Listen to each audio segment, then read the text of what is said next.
nurse rape तौरबी case की मतंगनी पुदुना लाक्सरीबसिसु ngasisu ma'am की दमकता Seng बथोखिबा case अमगी worry पुजरगली करम मतंगिनो हाबदी मैम नसु बिरमलगनी कमाइना ओरखिबनो मरा लेरब मिसक चराक फंखरबरा हायदना चिंगनबा पुमनमक्तो ngasi खंगमिनागदोनि दुगा वरिसिना हेना खंगनबगी दमकता मैम वीडियो सिबु लोब फावबा येंगबिनबा हाइजरे अदुदि मतम थिंथदना केस की मतंगदा वरी तामिनरसे ममांगदा थोखिबा केस कया अमा येंगुरबा मतुंगदा इंडियादा नुपीदा अखोइगी चथब थोगनिंगदबा थवोंग कया अमा मखाताना चथर ओय हाइबगी थाजब कया अमा लेख्रबनी नुपीदा अरानबा मिइंग येंगबसिंगदा लोना अखोइगी अकनबा चैराक फंगहलगनी नुंगाइतबा वायलेंस की केस मसिंग हंथरगनी हाइदना खलुबनी अदबु पुन्नमक अरेंबा ताके सिखिबा चैथेंग फंगबा मियोइदना अवाबा मायोकना होय हाइबदुनी चही 13 सुरब नुपी मचा अमा नुंगधांग वाइरमगी मतमदा मागी ममा थबक्तगी हलकपा ngaiki अदुबु सुम ngairambadu 10 कुंदगी पुंग अमा अनि सुम हौजनखी कोलदा पाव फाउनबा ngamte amadi maga khangnaba miyoisingda hangbadasu khangi kौबा amata hairaktib aduk thenga फावबदा angang dubu mayumda hondoklami khangdaba makai hanjelaktiv maha kadaida leiribano karigi adumna tawribano haibadu ngasi khangminagadoine be video sida ngasi gi wari su Uttarakhand da thokiba nurse rape case amagi matangdani nubisigi mingdi Sania haidana tholage Sania si Uttarakhand gi khoigi Rudrapur area da leiba sahi 30 suraba nurse amaniba private hospital amada thabak tawraga leibani magi punsi yamna nungaiba ama oiramdi smooth oina chalamdi maramdi magi machanupi ama leiba taragasu magi nupaga makhoi anigi mari phajana leinaramdi adum saunaba toimalakpana अखोइगी खाइदोकनखिबनि हाबा तारे divorce तौखिबनि अदुगा नुपी मचादुना ममागा लेबनि मचागे responsibility पुंबसु सानियागे कोकथक्ता उबा तारमे असुमना मागी लुहुंबगी मरी अखोइगी फलक्तबा मचागी emotional ओइबा pollen कया अमा मसहागी ओइबा mental trauma अमा लोइनरगा लेबसिसु महाकना फाथजरगा थबक अमा तौदुना ngamnaba कोचेन चेंजबनि मचासु सेनै मागी थबकसु तौवे अदुमकपु समाज की मितियंग फमसु ओइरेब अमुक अमुक हाइनयेब मादी लुहोंख्रबिनी खाइनरगा लेबनि हाबना चिंगबा कयामा मसे असेंगबसुनेब हलागा लेब नुपी अमबु हंथाने येंगबिबा थीना ngangnabibा कया अमसु लेरेब अदुबु सानियागिदी लाइबक फबा मना मागी ममा मपाना माबु यामना सपोर्ट तौवे मयुमदा मचाबु अमदी अंगांगदु फजना वेलकम तौदुना लेहल्ले सानियानसु मागी अमदी मचागी पुंसी यामना अफबा माइकैदा पुबा पामजे लोइनने युमगी मियोइसिंगनसु लेपिबा मरमना मागी ओइना थौना अमा हाबिबुगुमनसु तौवे ममा मपाना मंगोंदा नंगना तोंदा नति अखोइसु नंगी दमक्ता लेपली नंगी अपांबा तौ हनौ हाइबना चिंगबा कया अमसु हाइबिखि मसा मरोमदोम अमुक हन्ना लेपसनबा हाइदना यामना अखोइगी इमुंगना मतिंग तौबिखि समना हाइरबदा मागी दमक्ता लेपी हाइबनिको मागी दमक्ता वाबी हाइबनि मखोइना होनाजरिबा अदुबु ओइथोखनबा ngamki हाइबदी मखोइगी मचादु थोखिबा पुंबा काउथोकलगा अनौब पुंसी मा हौनबगी दमक्ता खोंग थांजिनबा हौरमकी मागी थबकतो अमुक हन्ना जॉइन तौकी नुंगतीगी ड्यूटी चली मागी थबक पुंबा लोइरमलगा नुंगदांग वाइरमदा अमुक ऑटोदा मयुमदा हलकदोइनी मसिनी महाकना तौबा नुंगतीगी थबकसे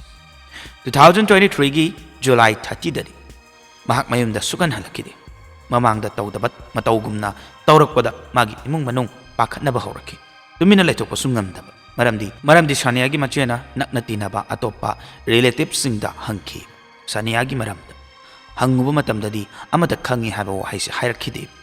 मखोइना अंगंबा थाकता माबु फंगनबा होनरगसु माइपाकपा ngamखिदबनी अदुबु कोना माने duty तौरिबा hospital दुदा hunky मदुदा मखोइना हाइबदा सानियादी ngasi matam chana mana nungtigi hanba matam aduda thokhren hairaki wafamadu tabaga halakpa yai haidana ngaibaduna sugan halakhidabani aduna hek nongan baga haibadi 31st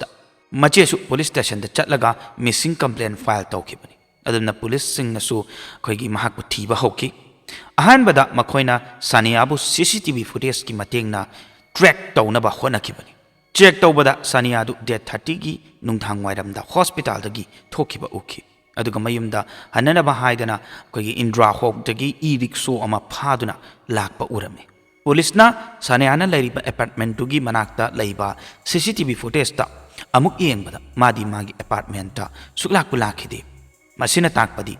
saniado rickshaw du tonginge marakta mangkhibani haiba takpani ujik police na chingnaba madi laire अदसु driver अदुबुदी मरमदी अरोइब ओइना महाकना सानियाबु उबा ओइगदोइनिको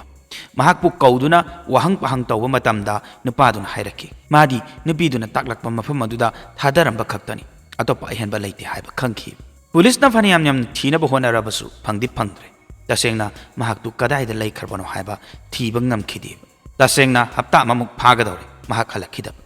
हेना वारिबदी मागी मचादो कमायना लेरमगनी mama Udhna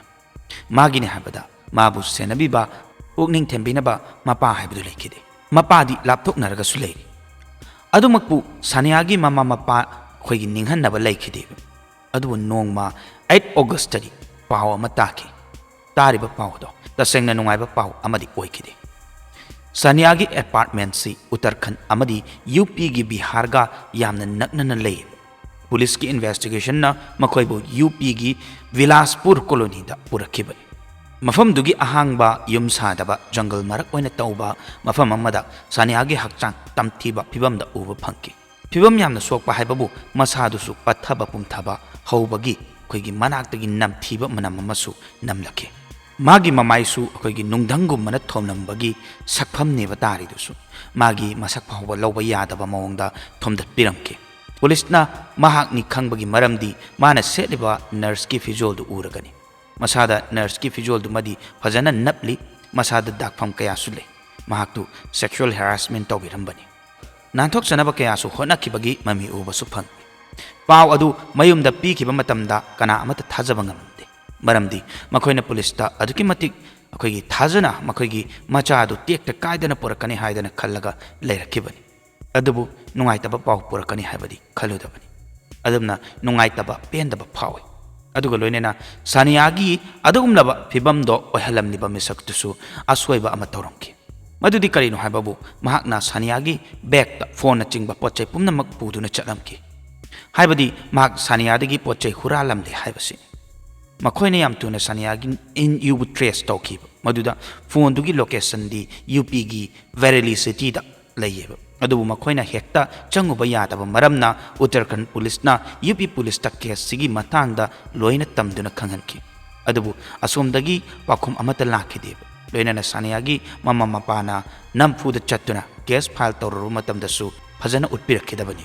मतौदु नुंगाइतबा अमा ओइखि लोइना थमोइ सोकना कपचखि अमुखना थाजबा ngamaroy habsu khanki सानियागी इमुंगना खनबदा थोइबा थौदोक्तो हॉस्पिटल गिसु यावरब्रा ना खनकी मरमदी सानियागी हक्चांगदगी ऑर्गेन्सु यावरमदबनी मखोइना केसतुबु फजना यंगबिनबा थिगतबिनबा हाइना फोंदोकबा हौरखि प्रोटेस्ट तौदुनसु खंगहनकी मखोइगी इमुंग खकनतना थंगनबदा लैबा लैकाइगी मियोय कया अमसु सरुक याकी हॉस्पिटल की खुद यावे हाबसिमदी मखोइना लाना उखिबनी मरमदी मतुंगदा खंगलकपददी थौंगदुदी अतोपन चथबनी हाइबा पुलिसनसु इमुंगी अवाबा अमदी मियामगी खलगा तोंगानबा टीम अमा सेमदुना सानियागी केससिदा मचेत अमा फावबा चिथदना थिजनखिबनी अहानबो ओइना फोन ट्रेस तौबदा फंगिबा लोकेशन दुदा लाखि चेक तौरुबदा फोन दो कोइगी खुशबू कौबा नुपी अमगी मनाक्ता लेरंबा थिंगनखि मयमदा पुलिस उबा मतमददी नुपीदु पाखतपना ममै मको खंखिदी अमदी चेनबा यारोइदबगी ममी उबदा पुमनमक हाइदोरखि महाकना हाइकि पुमनमक मागी नुपाना तौबनी हाइदना ममिंगना धर्मेंद्र कुमार कौई हाइरखि नुपीसिना मागी नुपाबु कन्नबा हाइदना मागी नुपाबु राजस्थान की मफम अमदा थमखिसु हाइ वफमदु हाइदोरे हाइदना नुपीदुबु थादोखिदौबा नत्ते मरमदी महाकना क्राइम नि खंगना खंगना क्रिमिनल अमगी मतेंग पांगलंबगीदमक्ता महाकपु अरेस्ट तौरगा थमलंबनी 14 ऑगस्टदी धर्मेंद्रबुसु पुलिसना फाखि अदुबु मिसक्तु कनानो महाक सानियागा करी मरी लेनेबा जानो नुपासा चही 19 सुरबा मिसक अमनेब वेरेलीदा लैबा ओइगदोइनी अदुबु मादी लेबरगी थबक तौबना उत्तराखंड लाकपा चटपा अदुमक तौए अदुबु सेल लैसलक्तब सुमुवारकपा चानिंगाय थकनिंगाय लैरक्तबदगिदी हुरानबसु हौरखिबनी मंगुंदा इकाइबा मिनुंगसी हाइबदुमा याउद्रबनी खुदक्ता तंजामेंजा हई सिंगना येंगलगा खुरान बंगमे अकीब खंगदे हाइब तारे अदुमना तमथिबा मिसक्से 30 ऑगस्टदी सानियागा थेंगनरुरे महाकना सानियाबु हॉस्पिटल थोलकपदा उखिबनी मदुदगी तुंग इनरगा लाखि सानियादा अचिकपा मी कया लैतबा जगा लालगा चटपा तंजादुदनी ꯃꯥꯅ ꯅꯨꯄꯤꯁꯤꯕꯨ ꯐꯥꯗꯨꯅ ꯑꯁꯨꯛꯄ ꯃꯐꯝꯗ ꯄꯨꯁꯟꯈꯤꯕꯁꯦ ꯑꯍꯥꯟꯕꯗ ꯃꯍꯥꯛ ꯁꯅꯥ ꯁꯦꯜꯁꯤꯡꯗꯨꯈꯛ ꯍꯨꯔꯥꯟꯒꯦꯗꯅ ꯈꯟꯈꯤ ꯁꯅꯤꯌꯥꯁꯨ ꯉꯥꯛꯊꯣꯛꯆꯕ ꯂꯦꯞꯈꯤꯗꯦ ꯃꯥꯅ ꯉꯝꯅꯕ ꯃꯁꯥ ꯁꯣꯛꯑꯒꯁꯨ ꯀꯟꯅ ꯍꯣꯠꯅꯖꯩ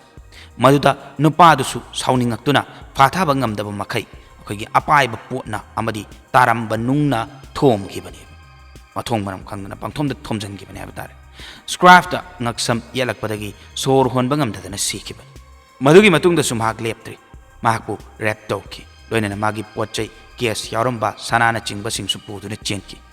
ꯑꯗꯨꯒ ꯁꯅꯤꯌꯥꯒꯤ ꯍꯛꯆꯥꯡꯅ ꯅꯨꯃꯤꯠ ꯀꯌꯥꯅꯤ ꯃꯐꯝ ꯑꯗꯨꯗ ꯂꯩꯔꯛꯈꯤꯕꯅꯤ ꯃꯤꯁꯛꯇꯨꯒꯤꯗꯃꯛꯇ ꯑꯩꯈꯣꯏꯒꯤ ꯃꯌꯥꯝꯅ ꯀꯟꯅ ꯄ꯭ꯔꯣꯇꯦꯁ ꯇꯧꯈꯤꯕ ꯃꯔꯝꯅ ꯆꯩꯔꯥꯛ ꯐꯪꯕ ꯉꯝꯈꯤ ꯅꯨꯄꯥꯗꯨꯗ ꯔꯣꯕꯔꯤꯒꯤ ꯐꯤꯖꯤꯀꯦꯂꯤ ꯑꯦꯕ꯭ꯌꯨꯁꯅꯤ ꯑꯗꯒꯤ ꯃꯗꯔ ꯑꯃꯗꯤ ꯑꯦꯕꯗꯛꯁꯟꯒꯤ ꯆꯥꯔꯖ ꯄꯥꯟꯈꯤ ꯃꯍꯥꯛ ꯗꯦꯠ ꯁꯦꯟꯇꯦꯟꯁ ꯄꯤꯈꯤꯕ ꯅꯠꯇ꯭ꯔꯒꯅ ꯂꯥꯏꯐ ꯏꯝꯄ꯭ꯔꯤꯖꯟꯃꯦꯟꯒꯤ ꯆꯩꯔꯥꯛ ꯐꯪꯕ ꯌꯥꯅ ꯂꯩꯔꯤ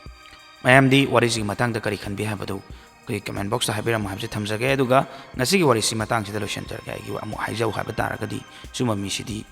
ꯗꯣꯛ ꯂꯥꯎ ꯍꯦꯛ ꯍꯥꯠꯇꯣꯛꯄ ꯑꯗꯨꯅ ꯍꯦꯛ ꯋꯥꯏ ꯁꯪꯅꯤ